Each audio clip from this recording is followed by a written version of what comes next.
Bismillahirrahmanirrahim. Assalamualaikum warahmatullahi wabarakatuh. Bersama saya Cikgu Azizah dari SMK Kemumin akan berkongsi dengan murid-murid tentang satu topik iaitu elektronik. Kita akan menjuruskan tentang satu bidang iaitu mengkaji sifat-sifat sinar katod. Okey murid-murid, di dalam makmal kita ada satu alat yang dinamakan tiup palang maltis. Jadi, melalui tiup palang maltis, kita akan mengkaji ciri-ciri sinar katod dan bagaimana ia terbentuk. Okey, mula-mula kita akan tengok dulu bagaimana sinar katod boleh terbentuk. Okey, ini adalah alat yang dikatakan tiup palang maltis. Okey, yang sebenarnya dalam makmal macam ni, ya. Okey, jadi apabila murid-murid melihat alat ini adalah merupakan yang jarang kita lihat dan tidak ada di rumah, ya, maka ianya boleh kita lihat pada hari ini. Okey, apa yang murid-murid perlu tahu ialah tiup palang maltis terdiri daripada beberapa bahagian iaitu pertama, filamen yang bertindak sebagai katod, anod, palang maltis dan skrin pendaflor. Okey, seterusnya kita susun, ya, litar untuk disambungkan kepada bekalan kuasa 6 volt, ya, bekalan kuasa tinggi, lampau tinggi iaitu mencapai 3 kilovolt. Dan juga kita akan switch dahulu bagi bekalan kuasa yang 6 volt ni. Okey, cuba kita lihat apa akan berlaku apabila switch dibuka untuk bekalan kuasa 6 volt. Murid-murid, kita lihat satu cahaya terhasil dan satu bayang terbentuk. Okey, kenapa ini berlaku murid-murid? Okey, kalau kita lihat dari depan, ya, cikgu tunjuk dekat dalam kotak ni ialah pandangan depan, ya, pandangan depan iaitu bila kita berada di depan kita akan lihat keadaan di mana bayang palang maltis menjadi macam ni. Okey. Jadi kenapa kita perlu tahu bayang ini terbentuk, ya? Okey. Bayang ni sebenarnya macam kita lah, ya, bila ada cahaya, bila ada bahan legap, ada terbentuk bayang. Jadi sekarang bayang itu terbentuk kerana cahaya dihalang oleh palang maltis. Ini adalah sifat cahaya yang bergerak lurus. Okey. Seterusnya, kalau kita buka ataupun switch 6 volt itu, ya, disambung pula kepada bekalan kuasa lampau tinggi. Okey, sekarang ni saya akan tunjukkan satu animasi bagaimana elektron terhasil. Yang dikenali sebagai sinar katod. Kesimpulannya, sinar katod merambat dalam satu garis lurus. Sinar katod ini menyebabkan kesan pendaflor apabila ia menghentam pada skrin pendaflor. Itu yang menyebabkan wujud dan terbentuknya cahaya hijau di sekeliling bayang. Murid-murid, sinar katod yang terhasil apabila kita menyambungkan bekalan kuasa lampau tinggi ini mempunyai tenaga kinetik yang tinggi. Tenaga kinetik elektron ataupun alur elektron ini akan bertukar menjadi tenaga cahaya apabila ia menghentam skrin pendaflor. Dengan itu, sekianlah pelajaran kita pada. Okey murid-murid, untuk kes yang pertama, ya, iaitu penghasilan sinar katod, ya, kita sudah mengetahui tentang bagaimana ia terhasil dan apakah yang menyebabkan cahaya hijau, ya, seperti dalam gambar rajah ini, dalam gambar ini. Okey, jadi itu adalah kes yang pertama. Okey, untuk pelajaran yang kedua, kita tengok pula ciri sinar katod bila kita letakkan satu magnet, ya, kepada tiup pala maltis. Okey, jom kita lihat. Okey, di dalam makmal ya, kalau kita dekatkan satu magnet yang mempunyai kutub ya, kutub utara ni, maka kita dapati bahawa bayang pala maltis ni akan bergerak ke bawah. Kenapa ini berlaku? Jadi kita akan tengok semula animasi yang menunjukkan bahawa apabila magnet didekatkan ya kepada sinar katod yang ni, kita akan tengok keadaan bayang tersebut menjadi bergerak ke arah bawah. Ini adalah begitu juga jika sekiranya ya, kita tengok kalau kita letakkan sinar magnet di sebelah yang bertentangan. Okey, juga kita akan lihat keadaan pergerakan tetapi ke arah atas. Okey. Ini murid-murid boleh diterangkan dengan menggunakan satu hukum yang murid-murid telah pelajari sebelum ini ya, iaitu hukum tangan kiri Fleming. Okey. Okey, kalau murid-murid masih ingat ya, masa kita belajar dalam bab elektromagnet, okey, kita ada jari kanan, tangan kiri yang mempunyai makna bagi jari kanan iaitu daya, arah daya ataupun pesungan, dan jari tengah ini adalah arah medan magnet, dan jari hantu ini adalah arah arus. Okey, bagaimana kita nak apply dalam kes yang kita katakan pergerakan bayang pala maltis tadi? Okey, ini contoh ya. Apabila kita lihat dari dalam lah ya, kita dapati bahawa arah arus ni ke dalam. Okey, kenapa ia ke dalam sedangkan arah kita tahu arah elektron ke arah sini daripada filament ni. Ya, daripada filament ni. Okey, jadi kita juga telah belajar dalam bab elektrik ya, apabila elektron mengalir ke arah kanan, maka terhasillah arus ya yang mengalir ke arah bertentangan. Okey, sebab itulah jari kita yang menunjukkan arah arus itu ya boleh kita katakan bertentangan dengan arah elektron dan arah ke dalam. Okey.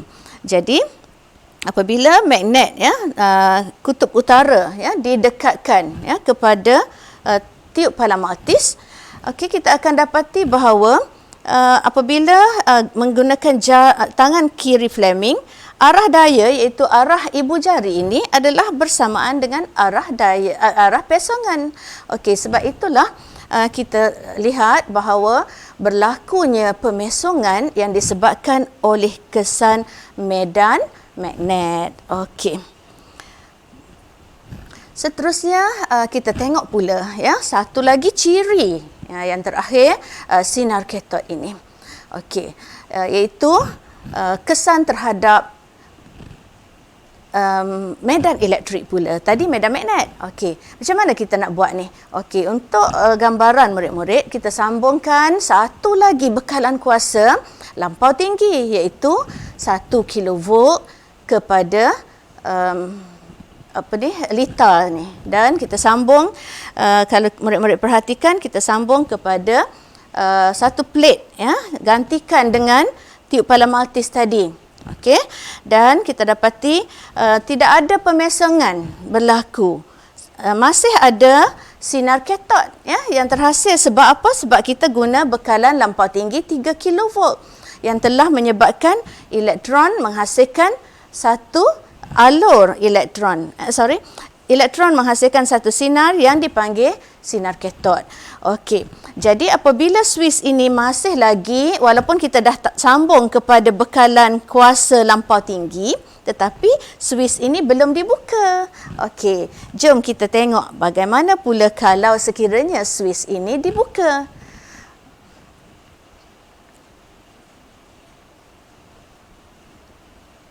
Okey, bermakna masih dalam keadaan garis lurus ya sinar katot kita.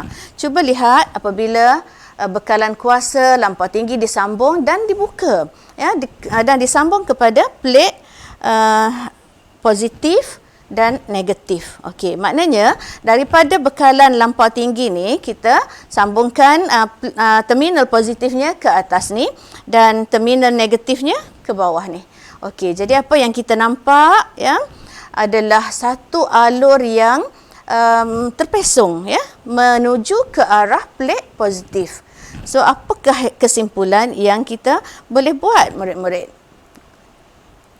Okey, ini adalah menunjukkan bahawa sinar katot ini adalah bersifat ataupun bercas negatif. Okey, sebab apa? Sebab sinar katot boleh dipesongkan oleh plate positif dalam medan elektrik. Okey. Okey, bagi keadaan ini murid-murid mesti mengetahui bahawa apabila ada medan elektrik ya di dalam kawasan ini ya kita boleh katakan bahawa berlakunya pemesongan disebabkan oleh sifat sinar katot ini bercas negatif. Okey. Seterusnya, jika kita tukar bekalan kuasa lampau tinggi, terminalnya ini adalah positif ya ke bawah dan ke atas ni adalah negatif. Okey, kita akan dapati pesongannya adalah bertentangan iaitu ke arah bawah, ke arah plate yang bercas positif juga. Jadi, terbuktilah bahawa sinar katot bercas negatif, iaitu sinar katot ini merupakan aliran elektron rupa-rupanya. Okey, sekarang kita lihat apakah dalam video ni yang sebenarlah ya. Ini adalah gambaran. Kita tengok pula bagaimana keadaan dalam makmal yang kita perlu perhatikan tentang ciri-ciri sinar katot ataupun alur elektron ini. Okey, ini adalah keadaan di mana bekalan kuasa ya yang ada ni ya, 3 bekalan kuasa digunakan.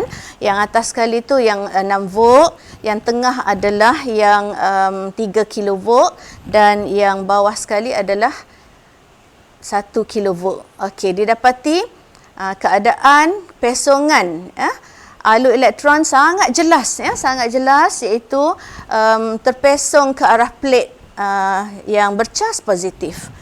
Okey.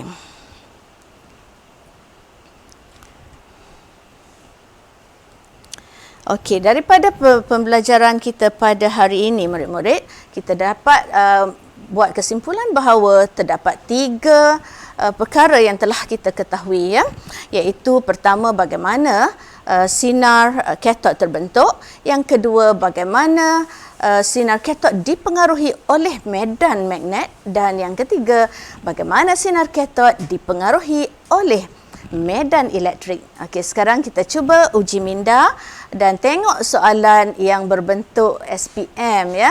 Okey, ini adalah soalan objektif. Okey, mudah je ya, iaitu satu tiub pala maltis ya yang disambungkan kepada bekalan kuasa dan menghasilkan bayang pala maltis, dan soalannya ialah kenapa bayang terbentuk di atas skrin menunjukkan bahawa maknanya sinar katot yang kita dah belajar tentang sifat dia tadi, iaitu yang pertama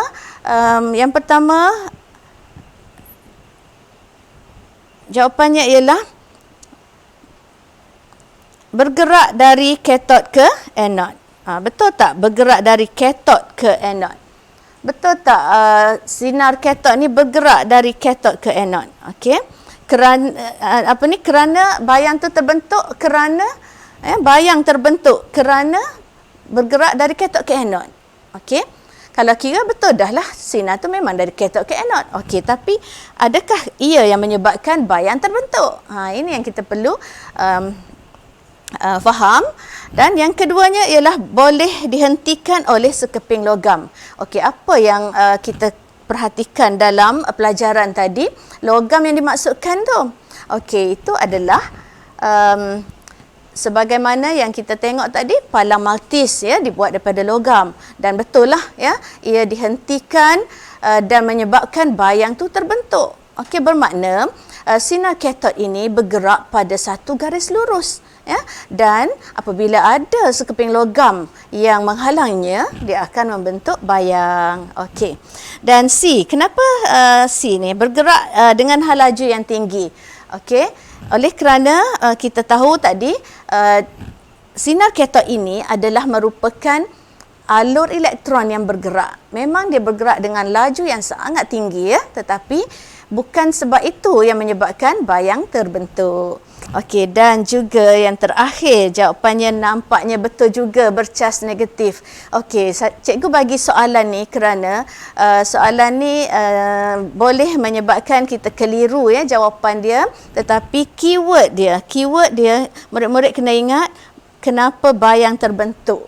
Okey, bermakna semua jawapan lain tu betul dari segi ciri sinar katot, tetapi yang terbaik adalah ia boleh dihentikan oleh sekeping logam. Cikgu rasa itu adalah pelajaran kita pada hari ini, dan cubalah murid-murid buat beberapa soalan lagi, terutamanya di kertas 2 untuk memahami apakah ciri-ciri sinar katot yang diceritakan tadi. Okey, untuk itu sekian sahaja pada hari ini. Jumpa lagi. Cikgu mendoakan murid-murid berjaya dalam peperiksaan SPM nanti. Assalamualaikum warahmatullahi wabarakatuh.